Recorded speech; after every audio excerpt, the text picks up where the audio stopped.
Abduction by Peg Carrot, Chapter 4. By the time Bonnie got to her last class of the day, her mood had brightened. Friday afternoons always felt full of promise, even if she had no special plans for the weekend. As she finished her math assignment, Nancy slipped her a note. "Can you leave baby brother with your neighbor and go to the mall with Sharon and me after school? Mom's driving us. We're going to try on shoes and get free makeup samples." Bonnie sighed. She would love to go shopping with Nancy and her sister, but she wasn't supposed to ask Mrs. Watson, her neighbor, to watch Matt unless it was an emergency. She wrote, "I have to stay with Matt. Lucky me. Bring me some samples. My face needs all the help it can get." She passed the note back to Nancy. Bonnie often wished she had an older sister instead of a younger brother. Sharon helped Nancy with homework and hairstyles, taught her the latest dances, and let Nancy listen to her CDs. Best of all, Nancy never had to be in charge of anyone but herself. Last year in 6th grade, Bonnie and Nancy often hung out together after school. They'd go to the library or talk with their friends for a little while before they walked home. Matt was in daycare then, and Mom picked him up after work, so Bonnie didn't have to worry about him. This year, with Matt in all-day kindergarten, Bonnie had to hurry from the middle school to the adjoining elementary school as soon as the final bell rang. She rode the bus home with Matt and took care of him until Mom arrived. Bonnie knew it was important to watch Matt after school. She knew she saved Mom a lot of money each month. She also knew it was a pain. Matt always wanted to practice pitching a baseball with Bonnie as the catcher. If she didn't catch for him, Matt threw a tennis ball against the garage door for hours at a time. Thwack, thwack, thwack. Each thwack left a faint, round green spot from the tennis ball's fuzz. The Schulters had the only house in town with a polka dot garage door. The final bell rang at 2:36. Bonnie could never figure out why it wasn't 2:30 or 2:45. An example of adult setting rules that don't make sense. Bonnie slipped her backpack on and hurried toward the school library. She had 2 books due and didn't want to owe a fine. After dropping the books off, she headed across the ball field toward Matt's school. She arrived as the lines of students began boarding the yellow school buses. Her eyes darted from front to back of the second bus line, but she didn't see Matt. She went to the bus door and called into the driver. "Is Matt already on the bus?" "Haven't seen him," the driver replied. Bonnie frowned. Wouldn't you know it, the one day she didn't come straight to the bus, Matt wasn't there. Maybe he had stayed after school to help Mrs. Jules. She rushed to room 27.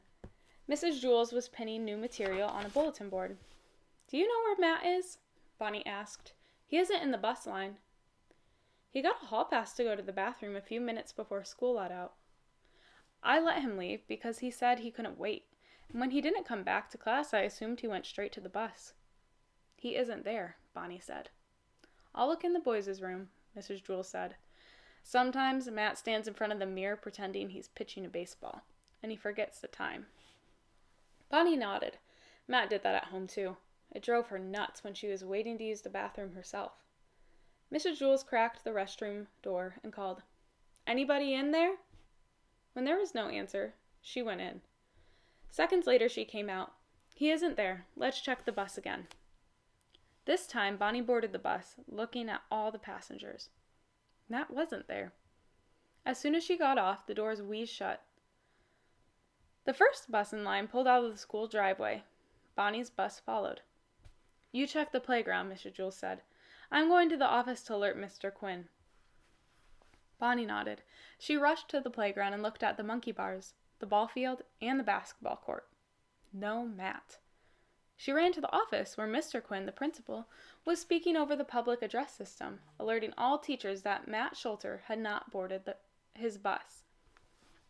"If you see Matt," Mr. Quinn said into the microphone, "please bring him to the office immediately."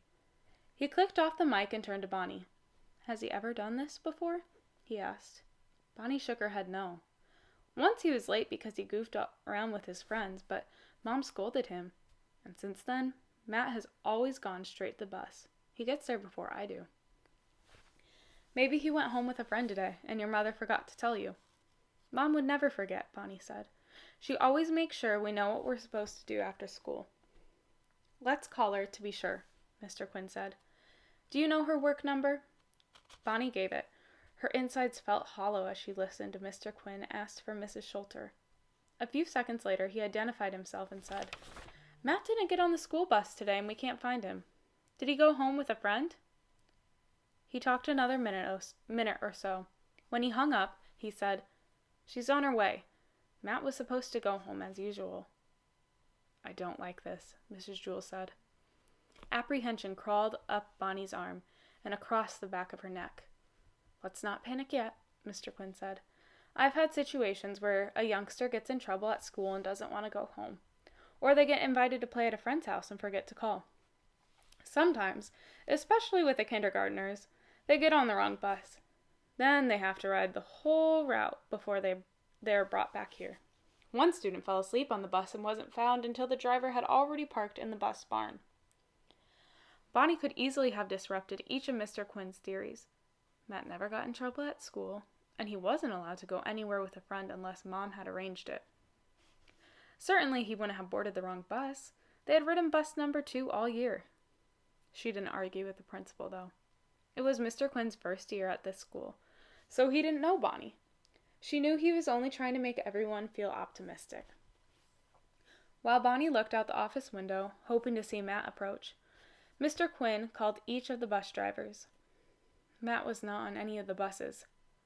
The black fog of Bonnie's old dream seemed to hover at the edge of the schoolyard.